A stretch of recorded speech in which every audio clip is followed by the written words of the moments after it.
সকাল 11টার সময় তার সৎবাপ গাড়িটা নামাতে গেলে ফিরে গেছে। তারপর থেকে ছেলে বাসায় আসে দেখে, ছেলে বাসায় আসে না, আমরা জিটি করছি, তন্ন তন্ন করে সব জায়গাতে উঠকেছি, জিটি করছি। পুলিশ ভালো করে তদন্ত করে দেখে, তদন্ত করে নাই, ছেলের বাপকে উঠা নাই কে, এই বাপকে না কোনোভাবে আমার কথা গ্রাহ্য দেয় নাই কে। তারা যদি একটু ভালোভাবে দিল নি, আমার ছেলে আমি জীবিত পাইতাম, জীবিত পাইতাম। আজ 5 দিন আমরা খবর পাইছি যে রায়গঞ্জ থানার পিছনে বলে একটা পুকুর আছে, ওই জায়গায় একটা 5 বছরের বাচ্চা লাশ পাওয়া গেছে। দারোগা আমাদের ওই জায়গায়, ওই যে মনসুর আলী মেডিকেল আছে, দারোগা ওই জায়গায় যাইতে বলছে। ছেলের আমি ছবি টবি দেওয়া বুঝছি যে ওটা আমারই ছেলে। আমি ওই দারোগারও শাস্তি চাই, যারা করছে আমি তাদেরও শাস্তি চাই। ওই পক্ষে দারোগা কোনো কিছু করে না, দারোগা যখন গেছিল তখন দারোগা গরম ছিল, আর তো তারপরে দারোগা ওদের সাথে কথা বলছে, দারোগা নরম। দারোগা কয় আপনাদের মতন আপনারা খোঁজেন, আপনাদের মতন আপনারা খোঁজেন।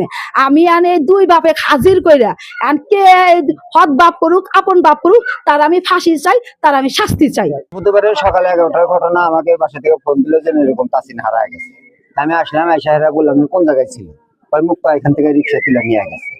আচ্ছা করলাম, তারপরে মুক্তা খোঁজাখুঁজি করলাম, করার পরে মুক্তাকে পাওয়া যায় নাই।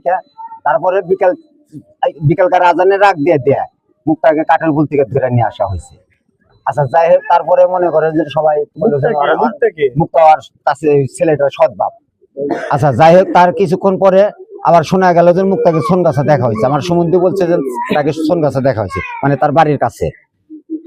যেতে নিয়ে থাকুক, এর সাথে যেতে জড়িত থাকুক, এই ছেলেটাকে এক ভাবে কে দোষ না দিয়ে, এরা যারাই যৌথভাবে যারাই এই ছেলেটাকে মেরে থাকুক, আমরা সকলের কাছে এবং পুলিশ কর্মকর্তার কাছে আমাদের আবেদন এদের যাতে সবার যাতে ফাঁসি হয়, আমরা তার সবার কাছে আমরা ফাঁসির দাবি করি। এটা হলো বৃহস্পতিবারে 11টার কাহিনী।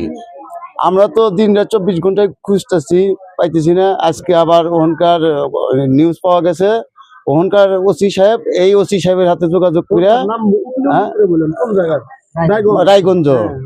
রায়গঞ্জর ওসি সাহেব, এই ওসি সাহেবের সদর থানার ওসি সাহেবের করা হয়েছে। করার পরে কইছে যে এটা দেখেন তো আপনি করে লাশ হইতে পারে নাকি, চেনেন নাকি। পরে আনার পথে আইনে দেখে যে আমগুড়ে বাচ্চাটাই, ঠিক আছে।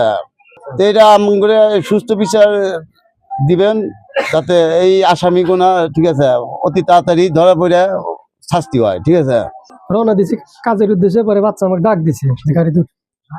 পরে যে পাগু কাকার বাড়ির ওই জায়গা থেকে বাচ্চাকে আমি গাড়ি তুটাছি, উঠানোর পরে আমার কইতেছে আমি সদাই খাম। পরে আমি সদাই কিনে নিয়ে গেছি থানার গেটে। থানার ওখান থেকে সদাই কিনে সিরার মিল আছে, ওখানে আমি নেমে দিছি।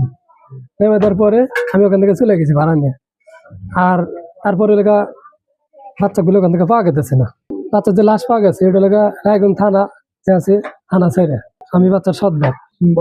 নভেম্বর মাসের 26 তারিখে আমার ছেলের বাবা সেলুনের কাজ করে, তার সাথে আমার ছাড়াছাড়ি হয়েছে। পড়াই মাসে মাসে 2000 টাকা করে খাওয়ার খোরাকি টাকা দিত। আর বড় ভূমিকা আমরা পড়াশোনা করাইতে পারবো না ওই ছেলে। আমাদের ওই টাকা দিতেই আমরা সুদের উপর টাকা নিয়ে সেটা দেই, ওই টাকা দিতেও অনেক হয়।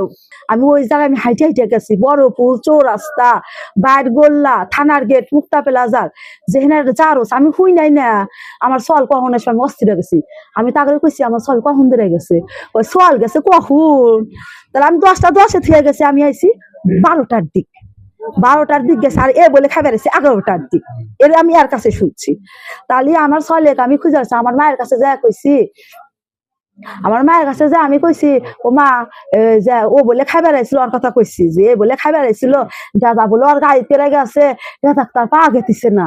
এই যে আমার মাও 1 মারা দিয়ে গেছে, আমি 1 মারা দিয়ে গেছি, আমার ছল নাই নাই নাই। এবার করতে করতে 1টা বাজে 1:30 বাজে অপেক্ষা করি, আর কাছে ফোন নাই, ফোন ব্যবহার করে না। আর কাছে ফোন, আমি তো ফোন থাকলে আমি জানলাম নি যে আপনার হাতে কি। আবার কই যে আমার বেটা